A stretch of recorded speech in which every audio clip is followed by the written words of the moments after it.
Durante o mandato Tinan Rua, o governo da CIA a revisão da função pública, onde garantir a administração pública e da eficiente e justa.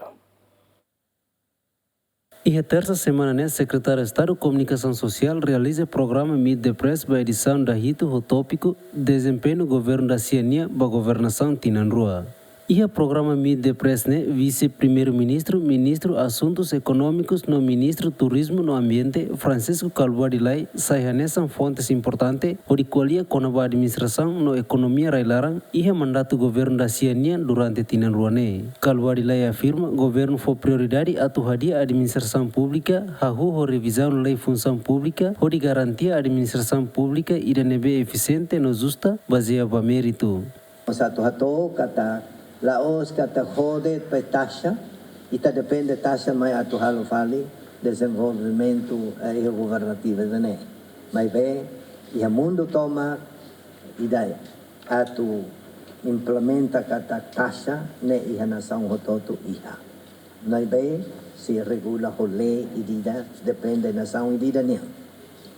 For propriedade para planeamento no sustentabilidade fiscal, o de bele protege o futuro financeiro para Timor-Leste, a nesse sistema free balance, a tu moderniza o sistema financeiro público.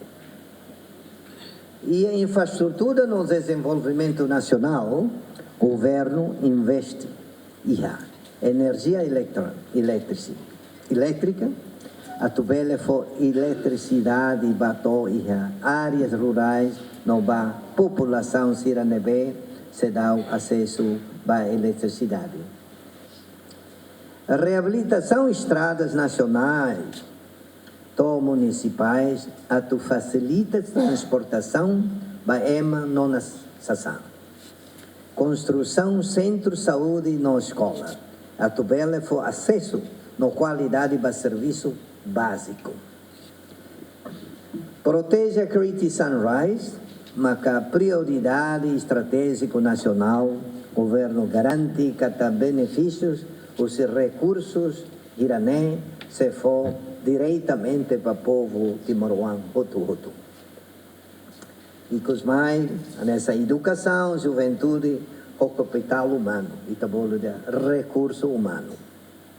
O governo lança um programa de expansão para a educação pré-escolar, no foco, a principal formação técnica profissional, professor Sira, no qualificação para jovens Sira. Além de isso, o governo reconhece que lança no limitação nebe IA, mas promete ser a preocupação no problema nebe o povo enfrenta e a setor roto, liu e a área educação no saúde. Denise de Melo, Juliana Maria Ziemen.